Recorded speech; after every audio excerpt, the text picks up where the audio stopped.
Well, hello, and welcome back to Read Becca for a book haul, which means I am free from the shackles of the Read What You Own challenge. I did not quite follow the official challenge that people started in November. I started in January, and I sort of mashed up, combined the 24 and 24 that people are doing and the Read What You Own. So my goal was to read 24 books from my own shelves or e-reader before I bought or borrowed anything, with a couple of minor loopholes. So I think I read 5 or 6 books from the library that were loopholes.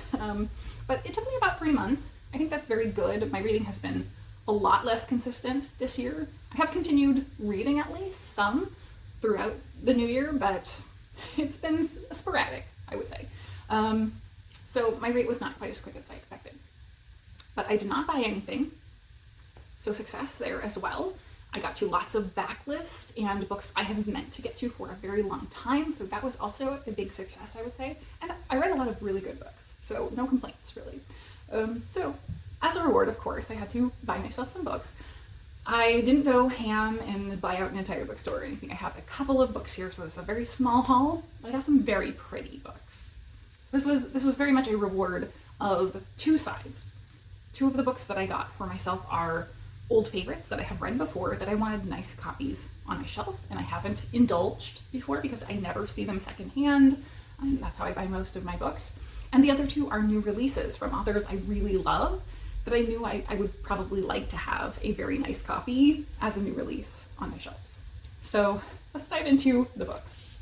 The first one, and actually these are all fantasy, but I'm just realizing all of them have a pretty strong mystery element to them, I think. Obviously I haven't read 2 of them, but Susanna Clark's Piranesi is the first book. And this is an epistolary novel. It's a very strange world. We are following a character known only as Piranesi who is uncovering the world that he lives in almost with us. Or we are following along as he is following clues. So very much this feels a bit thrillery at times because so much is obscured as you're reading through it. I love Clark's writing. She has a certain mastery to her craft, and this is a very slim little work that, even though I have read it before, I feel like is somewhat infinitely rereadable because there's so much to get out of this, I think. So I think this will very much benefit from a reread, and I want to have it on my shelves to do that. So one that I love and have read in the past. The second that I love and have read in the past is The Raven Tower by Anne Leckie. This is a standalone fantasy novel as well. So both of these first 2 are standalones, and I think the other 2 are series maybe. So this is a wonderful secondary world. I would say it's probably high fantasy, but we don't learn very much about the magic, just that there is magic there. However, this one is very unusual because it is told from the perspective of a god. And it's alternately in second person, the god observing someone, a soldier or mercenary, who is assisting the son of the king in investigating a crime, basically, or a mystery. And you want to go into this, I think, mostly blind because there is, again, so much exposed slowly over the course of the story that we can't possibly know, and the uncovering of all of these details is what's really important to this. It also has a really strong inspiration from Hamlet, so I love that tie-in. But the story here is also alternated with the backstory of this god. So I think it's in third person. I'm pretty sure it's in third person, but we're getting in these flashbacks, basically the building of a god, more or less, how this god came to be, really. And I love the duality of that story, of 2 sides of a mystery. They're both totally foreign concepts. This god observing what's going on with small people, and this god coming to being.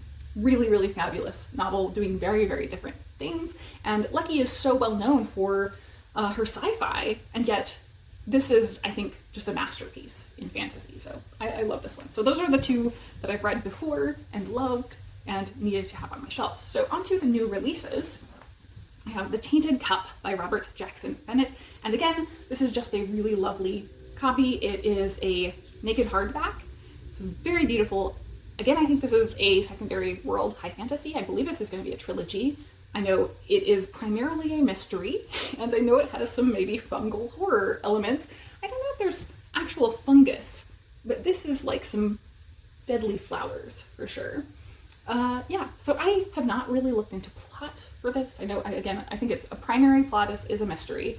And I'm on board for just about whatever Robert Jackson Bennett does. He is very skilled as a writer. He's a skilled craftsman at world building. And so I'm in for this.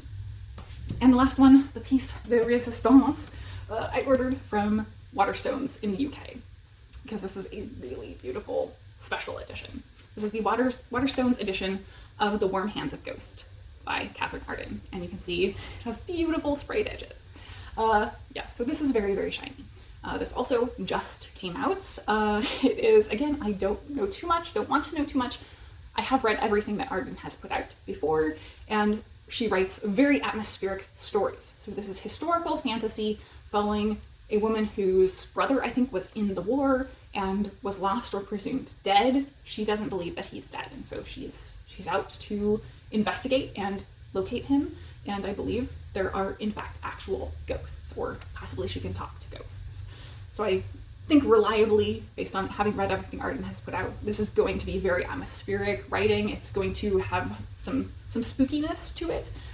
So I'm so ready to read this one because I've been watching everybody picking it up as it has come out, and it sounds like my jam. So those are my shiny reward book haul books. I'm so happy to have these. Please let me know if you have read any of these books. Do you, like I do, love buying yourself a reward of shiny books? And did you participate in the Read What You Own challenge and succeed or fail? That is it for me today. Thank you so very much for watching.